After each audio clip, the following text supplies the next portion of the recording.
สบายดีพี่น้องมื้อนี้สิพามาเฮ็ดลาบกุ้งเด้อลาบกุ้งแซ่บๆลาบกุ้งสดลาบเหลวนี่เนาะเนื้อเพิ่นกุ้งหอมๆไปดูวิธีเฮ็ดกันเลยค่อยมีกุ้งสดตัวใหญ่ๆพี่น้องคืออยากกินก้อยกุ้งหั่นน่ะคืออยากกินลาบกุ้งก็เลยสิมาเฮ็ดลาบกุ้งเด้อมื้อนี้เด้อเตรียมเครื่องเนาะ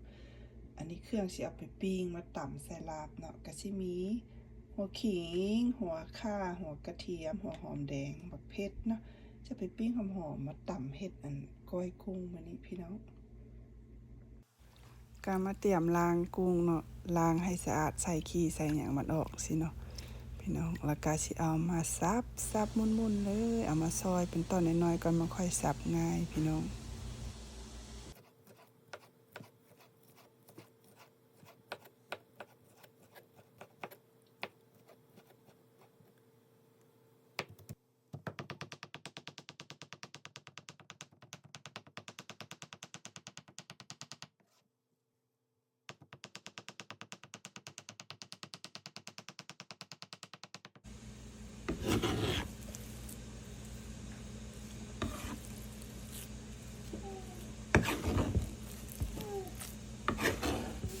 หลังจากที่เราสับกุ้งไว้เรียบร้อยแล้วบัดนี้ก็สิมาต้มน้ำปลาแดกเพื่อว่าสิเอามาตำเฮ็ดก้อยมื้อนี้เนาะก็สิมีน้ำอยู่ครึ่งถ้วยแล้วก็ปลาแดก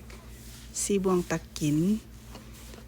แล้วก็สิมาใส่แป้งนัวเกลือตามความมักเลยเด้อพี่น้องอันสิมาปรุงน้ำมันไว้เนาะเราจะบ่ได้ปรุงอีกนะก็สิมีใบขี้หูดแล้วก็หัวสิงไข่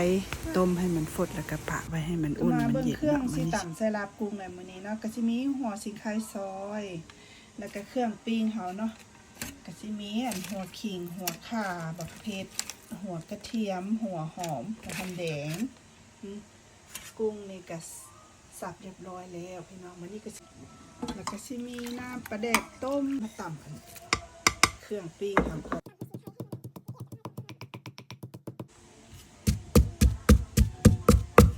ตำหัวสิงไข่ละเอียดแล้วก็เอาเครื่องปิ้งลงไป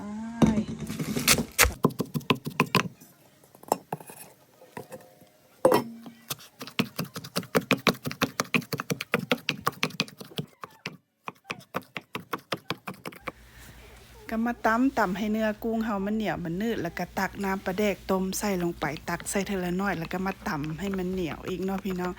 ก็เฮ็ดจังซี่เฮ็ดไปจนว่าอันน่ะ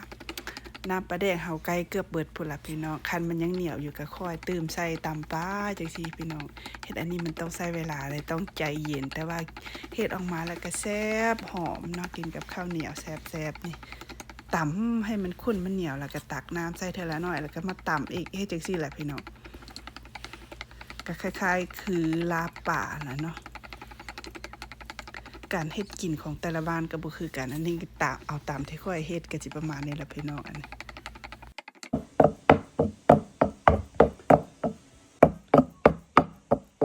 ข้นดีเหนียวดี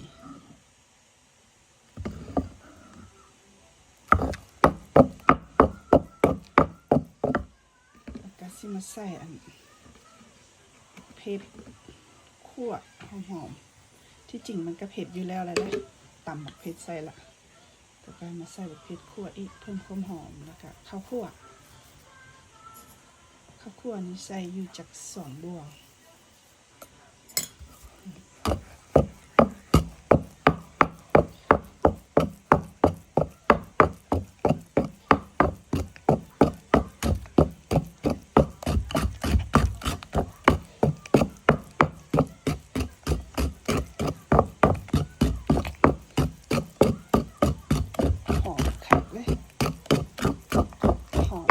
เล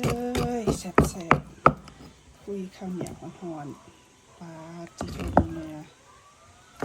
เด็กโล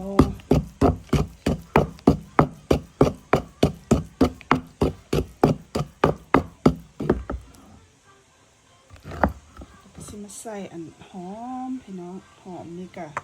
หอมใส่ลาพันนั้นลงไปหลายๆเลยแซ่บหอมใส่ลาหอมละมีอย่างกะซอยใส่เลือดห เทปหอมแถวหอมป้อมหอมบัวประมาณนี้เนาะ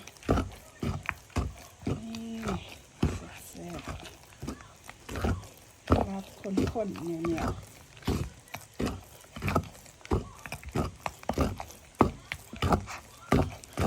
แซ่บพอมาเลี้ยวอะไรพี่น้องลาบกุ้งนี่นะเพื่อนข้าวเหนียวคุยข้าวเหนียวฮ้อนๆทางนั้นจะนึ่งข้าวเหนียวอยู่ได้พี่น้องนี่ก็นึ่งข้าวอยู่